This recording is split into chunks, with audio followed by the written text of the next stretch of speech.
Welcome to the iPad Podcast, a weekly podcast from Mac's Future. Okay, welcome to episode 72 of the iPad Podcast, and this is Lex at Mac'sFuture.com, and today is Sunday, September 25th, 2011, and this is a chit-chat free podcast all about the iPad, iPad-related news, iPad apps, iPad devices, anything to do with the iPad. So thanks for listening, and let's get to it. This episode is called Verge of October.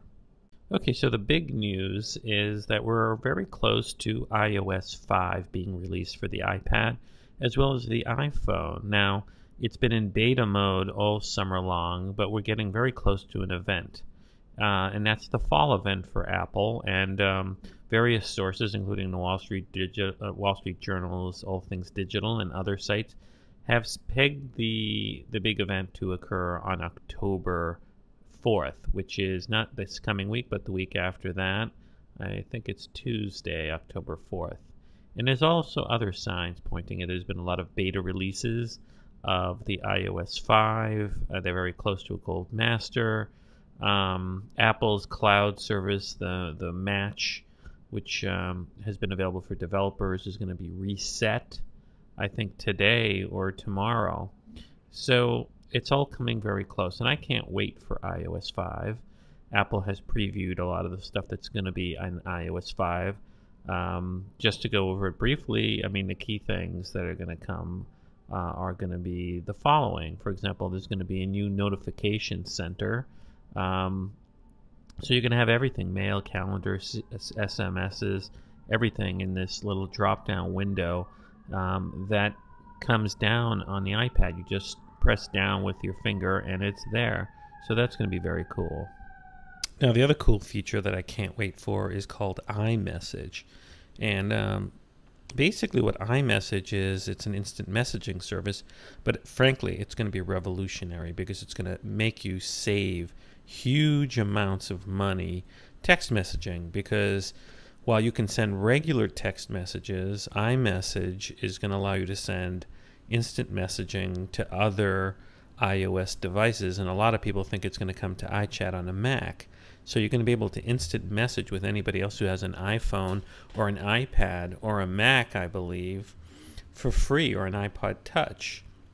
And this is great because, frankly, the carriers have been totally ripping us off with the price of instant messaging. I don't even instant message. I've turned it off on my iPhone. I had AT&T block instant messaging.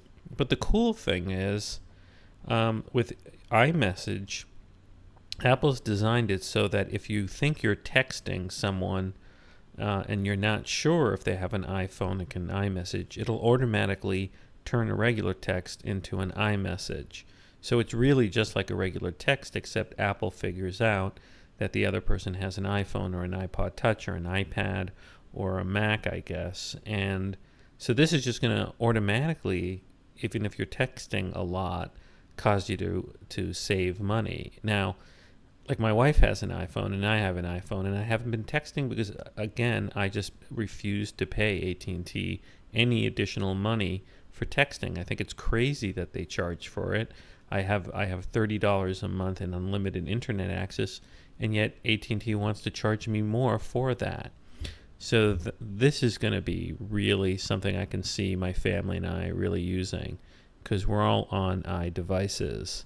The other cool thing that's going to come out in iOS 5, of course, is the newsstand. There's going to be a dedicated app store for newspapers or magazines. Now, we need this because it's sort of lost in the clutter of the App Store, all these magazines and newspapers, and it would be nice to have it all in one place. And basically it's going to allow you to update, like, your magazine subscriptions and your newspaper subscriptions in the background automatically, until you'll get the latest issue automatically. So that's really cool. The other thing that's really cool is this new Reminders app.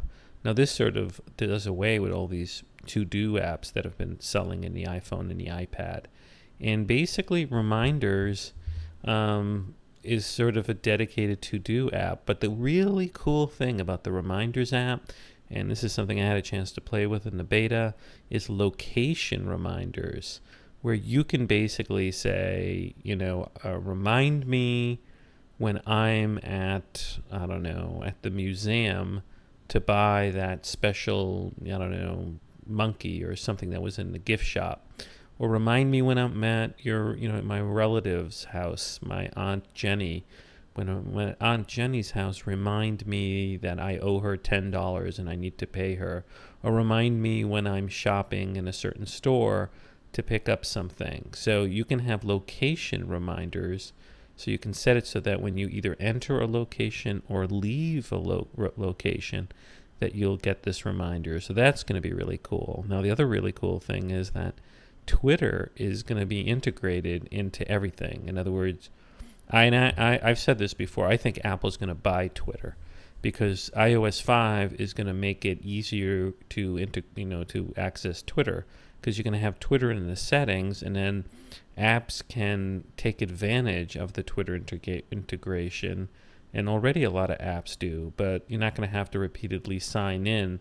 Right now, if you want certain apps to work with Twitter, you always have to sign in and get Twitter to authenticate it. And with iOS 5, it's just going to be integrated. I mean, here's what Apple says. iOS 5 makes it easier to tweet from your iPhone, iPad, or iPod Touch. Sign in once in settings, and suddenly you can tweet directly from Safari, Photos, Camera, YouTube, or Maps. I want to mention or at reply to a friend, Contacts applies your friend's Twitter username and profile pictures, so you can start typing a name, and iOS 5 does the rest. You can even add a location to any tweet, no matter which app you're tweeting from. Now, I mean, doesn't it look like Apple's going to buy Twitter? I mean, it's so integrated, they're so teamed up. Maybe Twitter's just holding up for too much money. Other improvements are going to be with the camera app. It's going to allow you to do more things. You're going to be able to open the camera app from the lock screen. So you're going to have quicker launching of the camera when you're not using your iPhone. Right now, you got to put the iPhone on. If you have your iPhone locked, you have to unlock it. But you're going to be able to access the camera right from there. And the other big thing is you're going to have more composition tools. So all those photo apps, they might not sell as much because the camera app is going to allow you to do things like autofocus and auto exposure, pinch to zoom, grid lines, and these are things that, like, for example, Camera Plus has. Similarly, the Photos app, which really is a companion app to the camera app, that's going to have enhancements. You're going to be able to edit and crop photos. I mean, right now, I've been using Adobe has like a free light Adobe Photoshop, some sort of Adobe like photo editing app, which is for free. And right now my workflow, when I want to like edit photos on my iPhone or iPad, is to take it from the photo app and transfer it to one of these other apps and edit it. And a lot of times I just want to edit something so I can use for my Tumblr post or something like that. So you're going to have editing and cropping. You're going to have auto enhancing and magic enhancing, and you're going to have remove red eye. So clearly Apple is going to invest more and more in the photo app having features. Now the killer upgrade also is Safari. I mean, iOS 5 is just going to make your iPad much more useful. Again, I played around with it in the beta. This is going to be truly amazing. For example, the browser now is going to have tabs. Now, tabs are huge because we're all used to tabs on computers, and now finally you're going to have tabs on tab browsing on the Safari on the iPad. But you're also going to have reading lists. Now, we have reading lists in Lion on Safari, and those are going to sync with the reading list on your Safari on your iPad. And you're also going to be able to have that, that read button that's on Safari on the Mac is also going to be on the iPad. Now, this is huge because a lot of times you get these websites and you're just going to press the reader button in the search or the address bar, and boom, the web page is going to launch nicely formatted text, sort of like Instapaper. So to some extent, this makes Instapaper obsolete. The one area it doesn't, though, is that it doesn't save articles offline for offline non-internet related reading, and that's what Instapaper does. So Safari, I mean, this is a huge upgrade. Of course, another gigantic upgrade with iOS 5 is that it's going to be PC free. That means you're going to be able to buy an iPad from Apple and bring it home and start it and have it launch without having a computer running iTunes. And again, you're not going to have to back up the iPad to a computer anymore. You could be computer free, actually.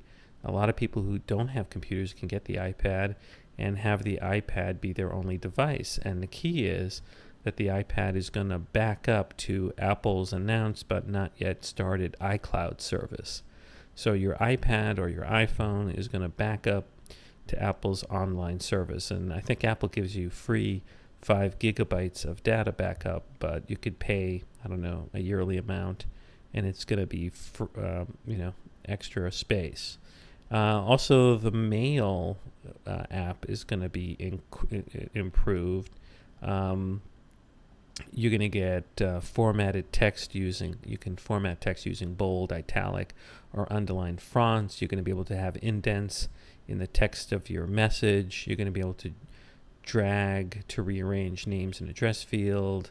So basically the Mail app is going to be upgraded. It's getting to be more like having all the functions in your computer version of Mail. Similarly, the calendar app gets upgraded.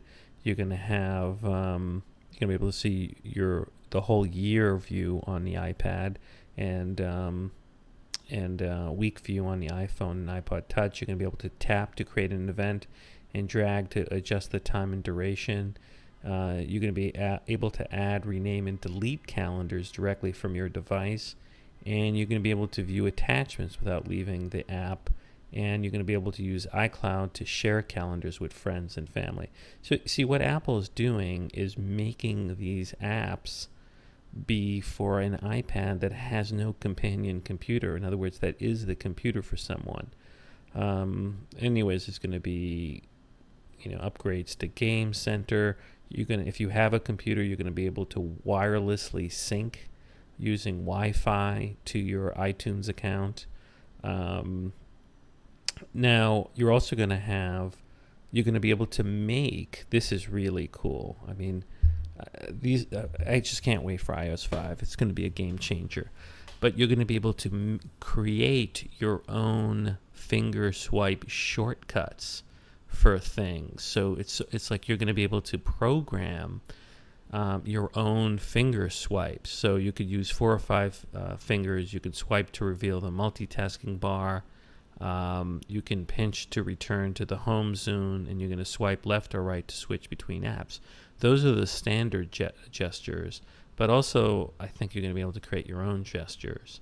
Now, one of the really killer features of iOS 5 that I've played around with, but I can't wait for everyone to have, is that you're going to have true AirPlay mirroring for the iPad 2. So that means that whatever you're doing on your iPad, you're now going to be able to wirelessly mirror through an Apple TV that's connected to your high-definition TV. So, this makes the iPad an incredible presentation device. One, you're going to be able to teach people how to use the iPad if you're in a classroom or in a corporate setting, just by hooking up like a $99 Apple TV to a big, projector or a monitor, and you're going to be able to walk around the room and show whatever's on your iPad. Similarly, if you're, if you give presentations or you do any sort of presentations, whether you're a trial attorney or you're a speaker at conferences, this AirPlay mirroring is fantastic. Similarly, a lot of games that don't have AirPlay are still going to be able to be viewed on a big screen.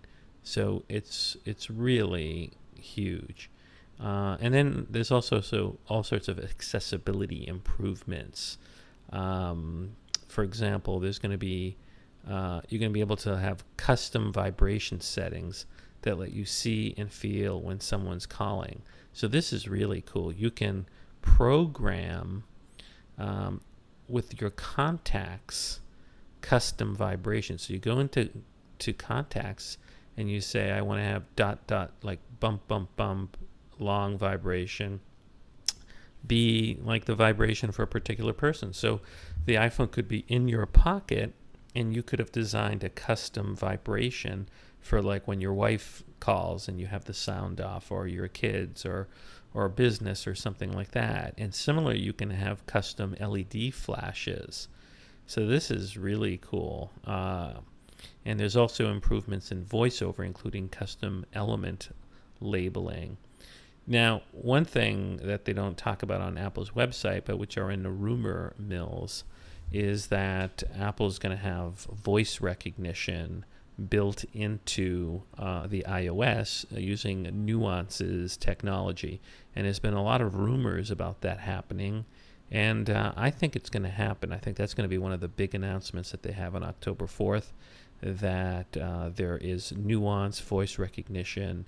And that what I think it's going to be is that just built into the iOS for any app to use is, instead of typing into a field, you're going to be able to dictate whatever you want into a field. So this is great. Imagine you could dictate like a password, or you could dictate, I don't know, contacts and stuff like that, or to dial a phone number.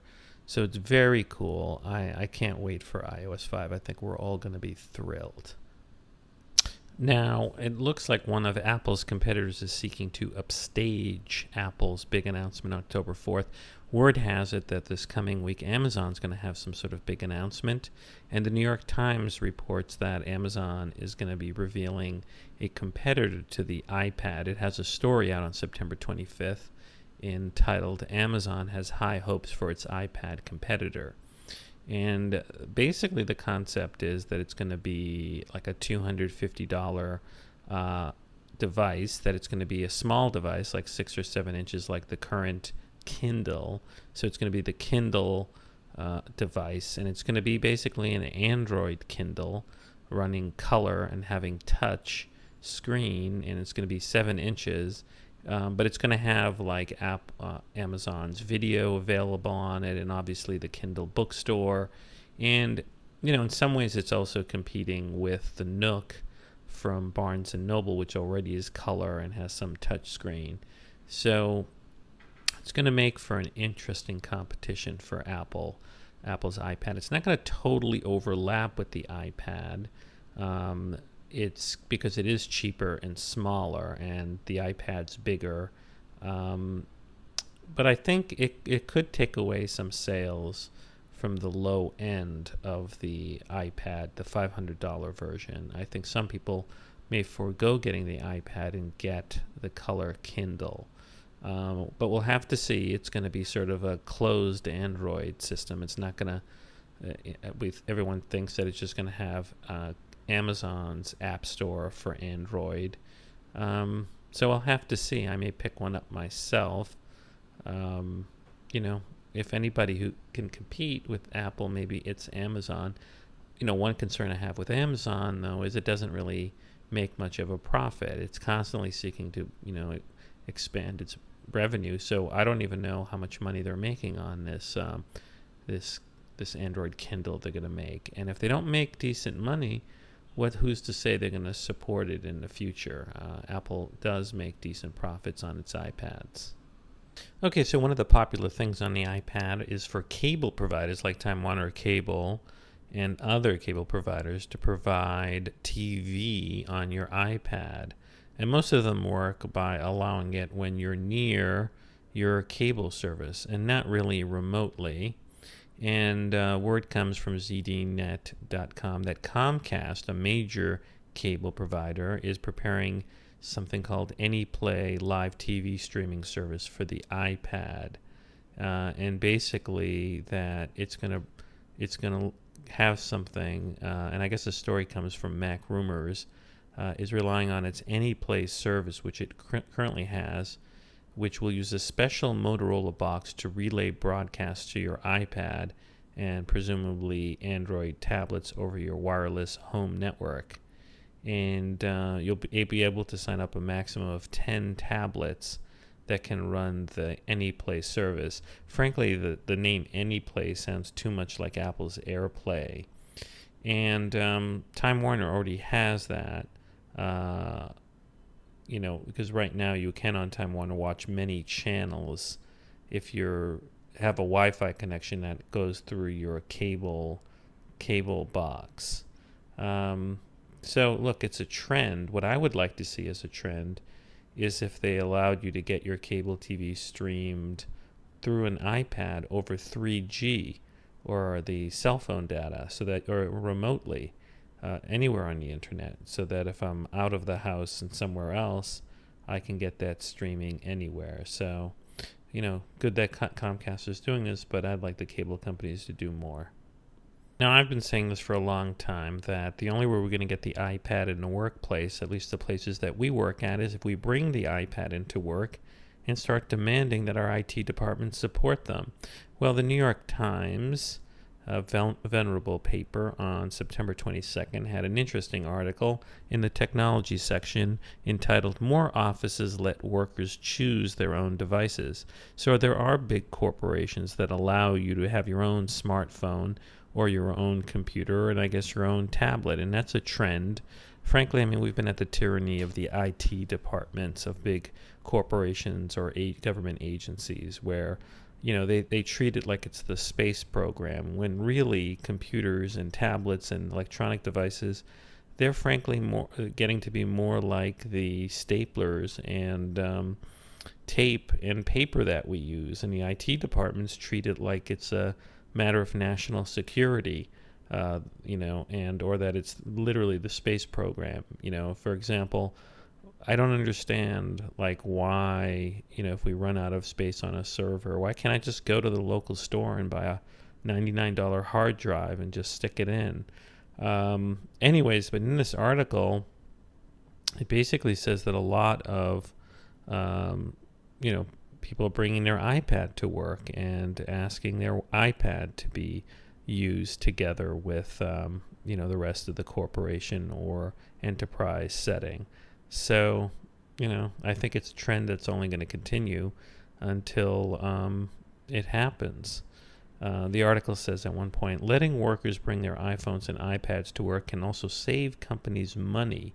In some cases, employees pay for equipment themselves and seek tech help from store staff rather than the company's IT department. You can basically outsource your IT department to Apple, says Ben Rietzes, an analyst with Barclays Capital. And that's true. Apple's famous for its service. A lot of corporations, by having Apple products, could really outsource their IT support to Apple. So we'll have to see. I've got a link to this story in the show notes for the iPad podcast, episode 72. Now, recently, one of Apple's most longtime competitors and nemesis, Microsoft, revealed that its next Windows operating system, Windows 8, is also going to be made to work on tablets. And so Microsoft is going to have Windows be something that can run both on a regular PC and on a tablet. And there's been a lot of stories on whether that software will work well on a tablet and, will it be able to compete with the iPad. BusinessInsider.com, though, has an article out on September 25th, I think, which makes a pretty good point, which is, how is Microsoft going to make money selling software operating system for tablets? And it goes into the economics of it. Now, think about it. Microsoft became a huge company and very profitable because it had a monopoly on operating systems for personal computers. Early on, it piggybacked on IBM bringing the PC to businesses, and then other companies started cloning the PC, and Microsoft provided the common operating system. And Microsoft has always charged a lot of money for the operating system and for the Microsoft Office software. And still, for the operating system, you have to spend a lot of money. I think, to get Windows 7, it's like a couple of $100 if I wanted to get it and put it on my Mac. And so they typically charge, I guess, at least $50 to $100 for each PC that it's sold. So Microsoft, with each PC that's sold by a partner, gets $50 to $100. But Business Insider points out how they're going to be able to get that from other manufacturers. For example, Apple's iPad starts at $500. So that means the other manufacturers are going to have tablets starting at $500 or be cheaper to compete with the iPad. And are they really then going to spend $50 to $100 per device for a Windows license? Business Insider says that's a non-starter. That's why they're all flocking to Android, because it's free. Or they might do an alternative, which is to make their own. So then basically Business Insider saying Microsoft's going to have to charge a lot less. They're going to have to charge $20 to $30 per device, or even less. And that means that even if Microsoft's partners can sell 25 million to 50 million tablets in a few years, says Business Insider, that's still barely $1 billion business for Microsoft. So, the problem with Microsoft is that it doesn't have Apple's model. Apple gives away the software for free. It doesn't care because it's selling both the hardware and the software. And so Apple can get a nice 30% margin on everything it sells. So, Microsoft's in kind of deep trouble. Even if it comes out with a decent operating system for a tablet, how is it going to make money from it? Enough money to justify and grow. Frankly, it's not. It's going to sort of bleed out. Its profits from PCs are going to dwindle as the iPad and tablets cannibalize or eat away at the PC market. But anyways, interesting article. Now, in terms of the iPad business, Apple definitely got a boost in selling the iPad, because it started selling, I think, this week, the iPad 2 version, the 3G version of the iPad 2 in China this week. So, the iPad's very popular in China. We know it because when the iPad 2 went on sale in the United States, people were buying extra ones and shipping them at higher prices to China. So China getting the iPad 2 on 3G is just going to boost sales some more. Okay, so if you're into new covers and cases for your iPad 2, TUAW.com announced that Griffin, which is a very good Apple-related company, I guess it makes stuff for Apple. It's not owned by Apple, has a new cover that looks really kind of cool and nice called the Griffin Elan Passport folio for iPad. And it looks nice. It's made out of leather. It's cost $49.95. It looks like there's actually little slots for your credit cards. And I don't know, overall it's a very handsome device, and the reviewer at TUAW liked it a lot. It looks very businesslike. It's leather with some stitching and a little flap that keeps it shut. And it has like a little place to put your credit cards or your cash receipts, and also to put a piece of paper in the flap. It's held in the corners by a little the iPad's held in the corners by like a little flap. And I have to say it does look handsome for $49.95. And if you're looking for a new cover, this could be the thing to get. It looks pretty good. $50. Now, one of the more interesting devices to come up that's iPad related It comes from Logitech. Now, remember, they made those Harmony controllers so that you could you had these smart programming so that you could control your TV and DVD player and cable box.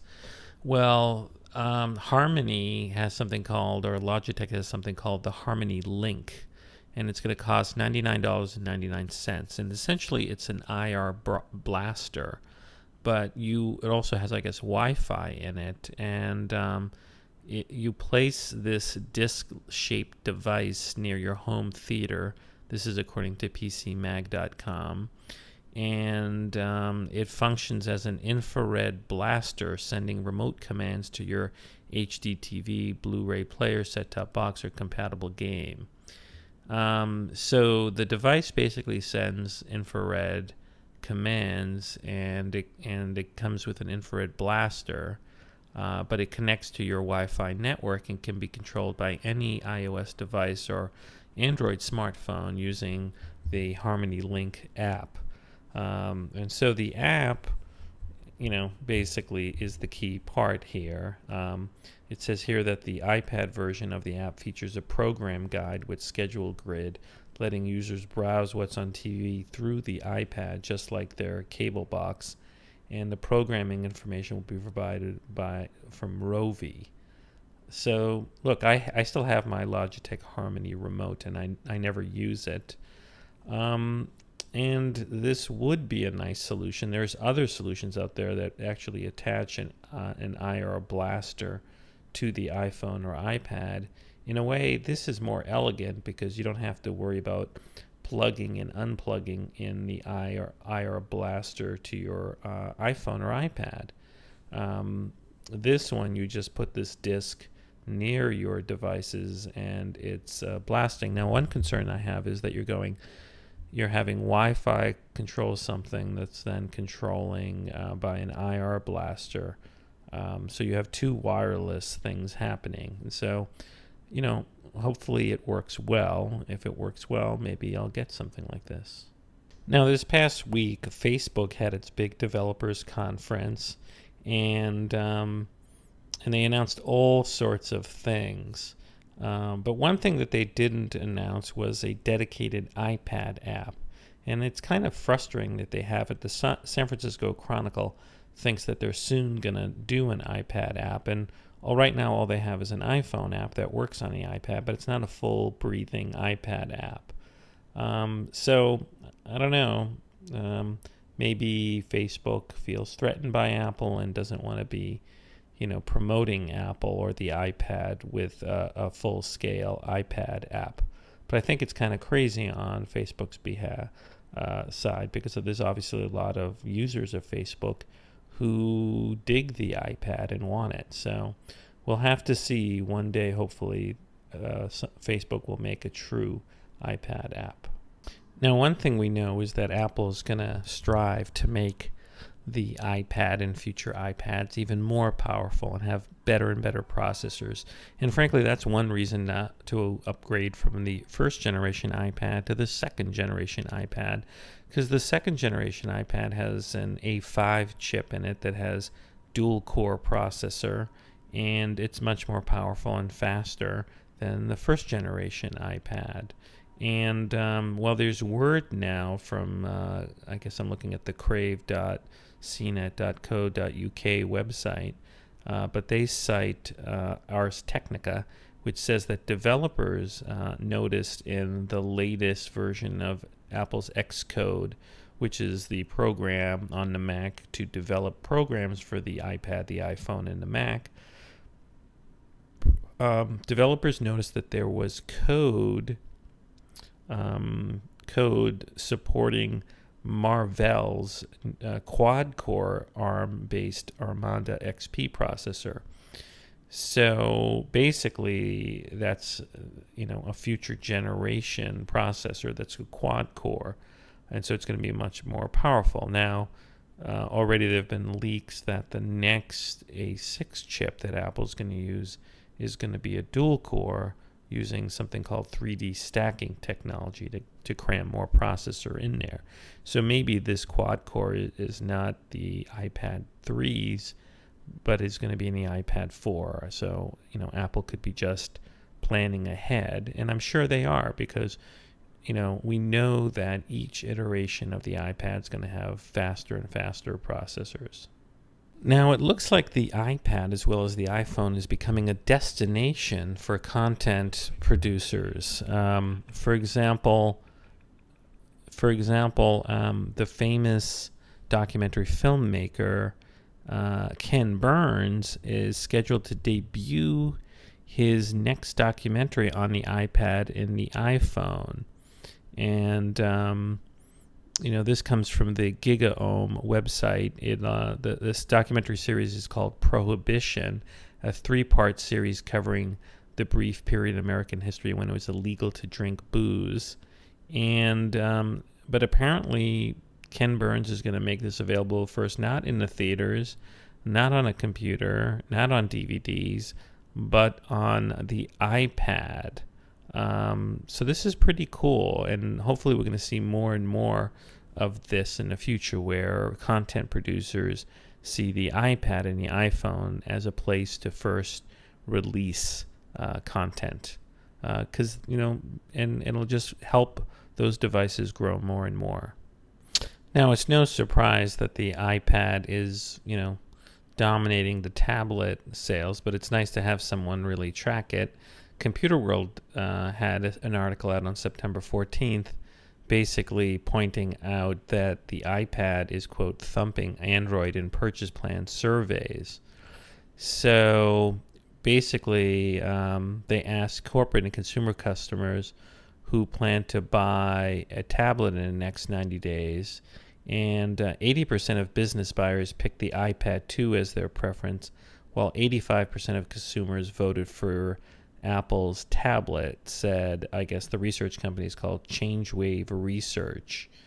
So, I think Apple for a long time is going to dominate sales.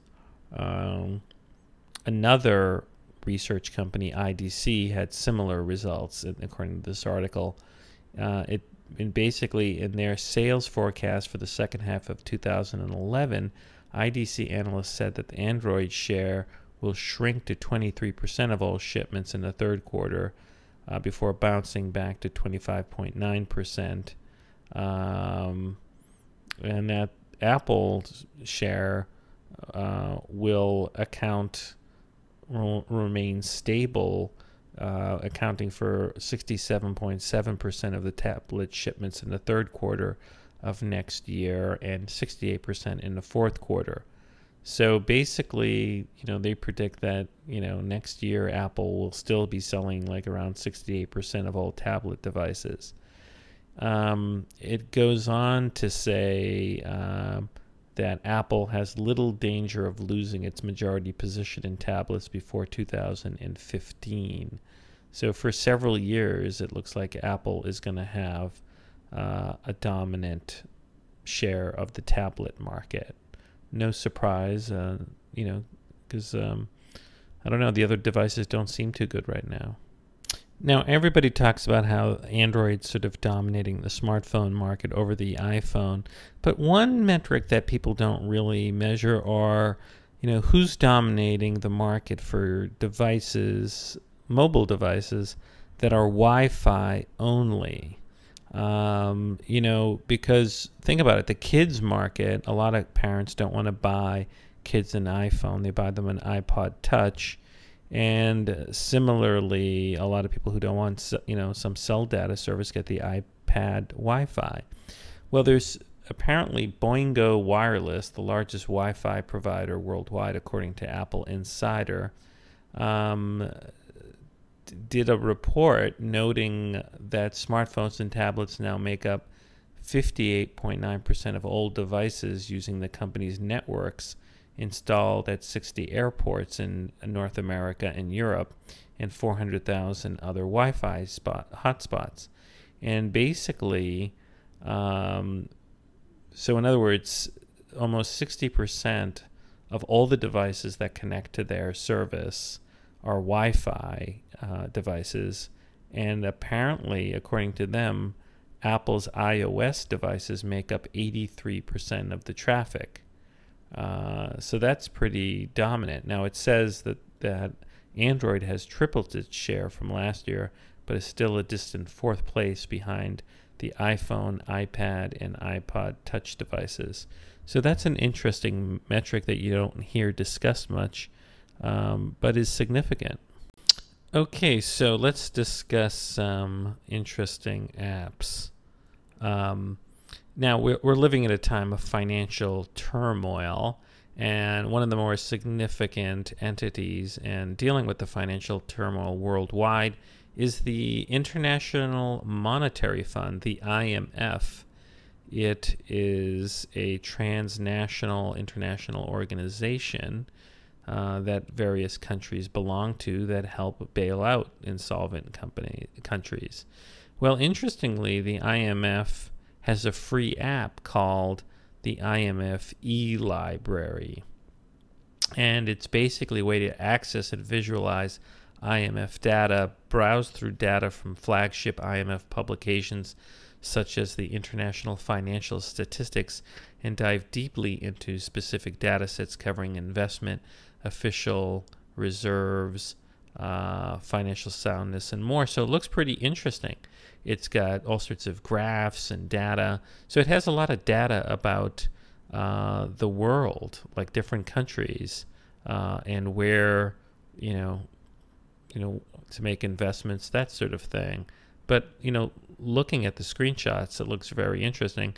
And it's a good way, to learn about world economics and world finance. And it looks like it's free. So check it out. Again, it's called IMF eLibrary by International Monetary Fund. And I don't know, it looks pretty good. Okay, so actually I downloaded the IMF eLibrary app because I just want to show you, if you're looking at the video version, of what this looks like. And I got to tell you, this is a great resource, a truly great resource if you want to learn a lot about the world and economics and stuff like that.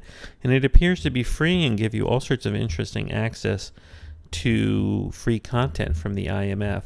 Now, the home screen is divided into a very simple interface. You've got two choices. There's a button that says IMF data and a button that says publications. And for IMF data, it says access and visualize data from flagship IMF publications such as International Financial Statistics, and dive deeply into scientific data sets covering investment, official reserves, financial soundness, and more. And for publications, it says access the latest reports and information on the global economy from a source you trust. IMF publications provide information and perspective on macroeconomics, globalization, development, trade and aid, technical assistance, emerging markets, policy advice, poverty reduction, and much more. So let's look at the IMF data, and you press that, and it's got several categories. It's got 10 categories: key IFS and indicators, reserves by currency, financial soundness, direct investment, portfolio investment, financial access. Let me pick something randomly. Financial access. And I got to tell you, on the iPad 2, the app is very responsive, very quick. So let's see. I can pick a country. You can search a country for, let's see, United States. United States. Here we go. Didn't really go there quickly. Let me try again. Let me go down to let's do North America. Let's see what happens. No, there was a bug. Let's try Afghanistan. Let's see. So for Afghanistan, it says the data for financial access survey, borrowers from commercial banks per 1,000 adults, 3.56. Number of commercial banks per 1,000 kilometers squared, 0.55. So this is like very economics data, intensive. So this is, I think, good if you're like a graduate student or taking economics in school, if you want to learn a lot about the data that the IMF collects, this is a good place to start. Now, publications aren't bad either. I kind of like the interface. It's very simple. It's got a little description of a publication. It looks like right now there's 1, 2, 3, 4, 5, 6, 7, 8 publications. Let's see. One is entitled Regional Economic Outlook, April 2011, Middle East and Central Asia. Here's one, Global Financial Stability Report, September 2011, Grappling with Crisis. And let's see, if you press View as PDF, it downloads the PDF, and I'm on fast Wi-Fi download, but it's taking a while to download. So, it's kind of an interesting app. Okay, so the PDF of the publication opened up in this app, and the beauty of it is, like pretty much anything that's PDF, I can open it and open it in anything that reads PDF, so I can open it in iBooks. So overall, I would recommend this app as it's free and provides you with a lot of content, albeit economic content. Okay, so the next apps really came to my attention from a website called the Stylish iPad Apps. It's on Tumblr, and I often it helps me find good apps for the iPad. And they highlighted some apps that look kind of interesting. Now, there's the famous food guy on TV, Jamie Oliver, and he apparently has an app now. It's a little pricey. It's $4.99 called Jamie Oliver Food Guide, and it's by Penguin Books. And basically, it says you can explore your way around Britain with his guide of over 1,000 places to eat, visit, and shop. So you can find recommended places using your GPS function. You can upload and tag photos of your own favorite food spots. You can check out the events calendar and find out what's going on when, and then import that into your iCalendar. You can share and recommend your favorite food destinations. So this is great if you want to find food in England. It's not just recipes, but really finding places to eat that are great in Great Britain. So it's got great little pictures of places, and it's got nice little map of like England and London, and it's got like I guess like some videos of Jamie Oliver. And if you're a food buff and you're going to be in England, it's probably worth getting this $5 app. It looks pretty interesting. Okay, now one of the things that's very popular on the iPad are astronomy apps. And the latest one looks really interesting. Again, it's a little pricey. It's $9.99. And it's called Journey to the Exoplanets. Now, I had never heard of the term exoplanets, but this looks really intriguing if you're into astronomy or your kids are into astronomy, and you've already gone through some of the astronomy apps and you're looking for something new to explore your knowledge. This looks pretty interesting. Here's the description. Again, it's called Journey to the Exoplanets by HPHLP. And the description says, explore the mysterious planets outside our solar system in this new immersive iPad app from Scientific America and Farrar, Straus and Giroux. So these are quality organizations. So really, I mean, it's really, we're familiar with the planets that are in our solar system, but astronomers are finding that there could be planets far away and suns far away from us. And here are some of the things this app highlights. View over 100 stunning images, all the incredible artwork of renowned Hugo Award-winning illustrator Ron Miller. Visit the surfaces of exoplanets. Use your iPad's accelerometer or gyroscope control to get a panoramic look around an exoplanet's surface. Planet Builder, create your own exoplanet with 3D Planet Builder features. Filtering starlight, see how different types of stars change the appearance of planets on exoplanets with the filtering starlight feature. Stars in 3D, interact with 3D star feature, which shows 20 stars within 14 light years from the sun. pinch and zoom in on planets in the exoplanet gallery, audio tour guide.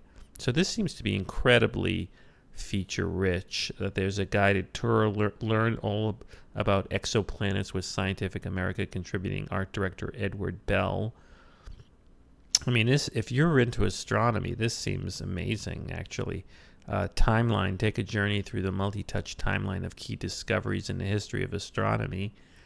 And there's a video and much more. So, you know, the reviews seem pretty good. 5 stars from some people, 2 stars from one person who says this is not for astronomers. But the content really looks, you know, very... To me, it looks like something you would give an adolescent kid who's really into astronomy, because some of the artworks looks very beautiful here. And, you know, I think if you've got decent artwork and decent content, you should charge $10, because it's like getting a really great book. Okay, so the company that started the whole digital revolution really in some ways was not just Napster, but Kazaa, that great BitTorrent or whatever downloading site where people would get like free music. Well, Kazaa, I guess, went legitimate, and it now has an iPad app called Kazaa, I think. But it says here in Reuters, our Atrinsic Inc. said the streaming application for its popular Kazaa digital music service is now available for download through Apple's App Store, and it's basically a free download on Apple's iPad and iPhone. So it's a paid subscription service, however, but it does look like Kazaa is down on the App Store. Let me take a look in the App Store and see if it's there. In fact, it is kind of funny that you're seeing these famous names from the internet now become apps on the iPad. So let's see, Kazaa, and Kazaa, ta-da, yep, Kazaa's there. Well, there's an iPhone app, and I guess it works on the iPad too. So, you know, it's a free app. I guess if you want to have a music subscription service, here's another one in addition to Spotify. Okay, so speaking of streaming music, the streaming music service of Spotify opened up this week so that it's no longer invite only, and I guess you get several months of free streaming music. So there is a Spotify app for the iPhone that also works on the iPad. It's free, so you might want to download that also. So check it out. I've played around with it, and it works fine on my iPhone. I haven't tried it yet on the iPad, but it's kind of cool. You can, it works with Facebook, so I could see my Facebook friends who have Spotify and actually see if they've created like playlists and follow their playlists, and I can also follow recommended playlists. So it's a pretty cool service, and I think Apple's going to have to try to emulate a lot of that in iTunes. Okay, so another app that's free for a limited time comes from Electronic Arts, and it's called Tiger Woods PGA Tour 12 for iPad. And I guess they, you know, for a limited time, and they're saying in celebration of the PGA Tour Championship, they're making it free. And so it looks pretty cool. It basically says it's a realistic golf game for the iPad. You can shoot it out with friends. You can stack up with real PGA Tour pros. You can feel the sensation of the PGA Tour. You've got championship courses that deliver every golfer's fantasy according to the description. Now, they're a little too cute by half because the app is free. But if you want, I guess, certain championships or prize money, you have to pay for it. So they have, you know, if you want to compete, I guess you can buy prize money. And they sell it in different increments. Like, you know, you can buy $2,200,000 for $20. So I'm a little wary of these free apps that have these expensive in-app purchases. The other thing you should note, it's pretty massive in size. The app is 286 megabytes in size. So I'm not sure if it's worth downloading. And there's always a catch when something's free. Okay, so I downloaded the Tiger Woods app to sort of see what it looks like. So let's see, I'm going to click New Player.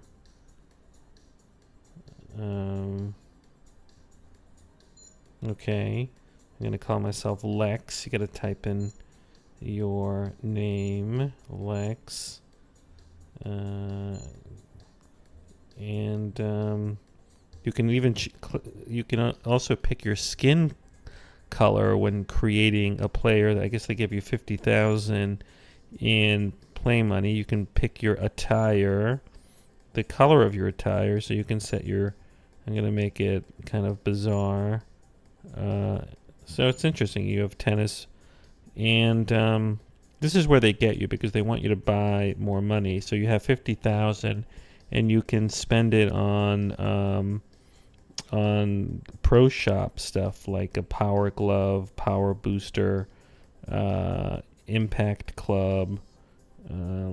Well, let's see what happens if I don't play it. So closest to the pin challenge is new. I'm going to go to play mode.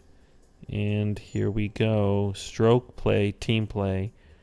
And so it looks pretty complicated, but let's try it. Use the caddy tips and putting grid to help you sync your putt. So each square. All right. So pretty good visuals if you're watching the video. You zoom in and it looks pretty realistic as a open your inventory and select a different club. So how do you swing? Use the bird's eye camera to adjust your aim, the marker. Oh, I see. Oh, wow. Well, it looks kind of complicated.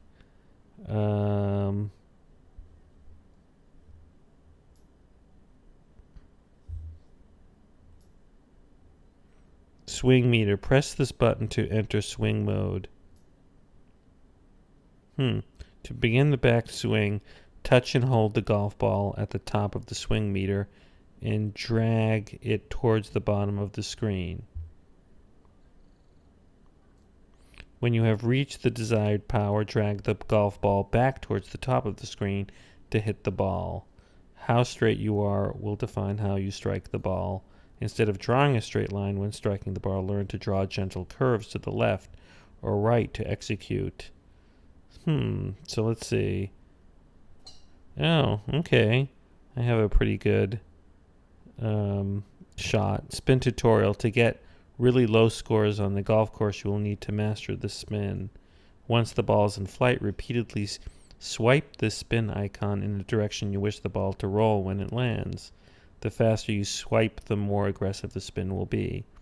The distance the ball rolls depends on the surface that the ball lands on.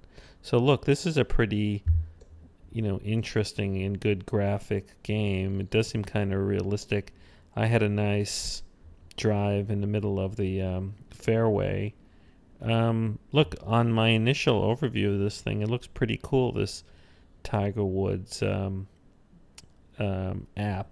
Again, it's free. The thing is, be careful about buying anything in app, but based on my limited use of it, the visuals and the controls, it seems to be pretty cool, especially for a free Electronic Arts app.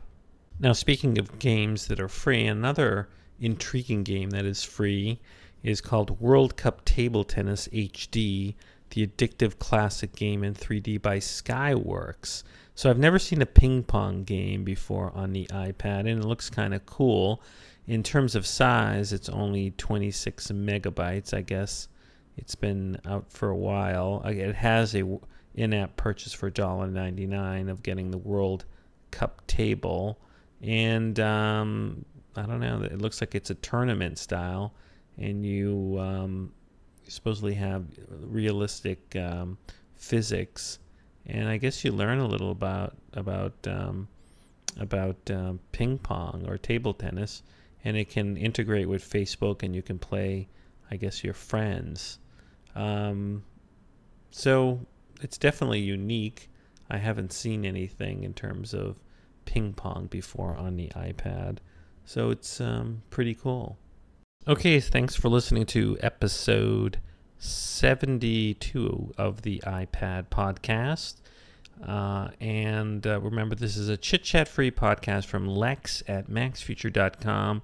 Any positive feedback in the iTunes store would be appreciated, or on YouTube, or on Blip TV, or on the video version of the podcast on iTunes called Apple Things.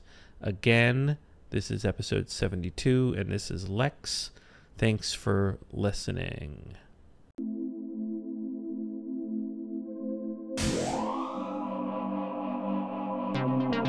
This has been a Max Future production.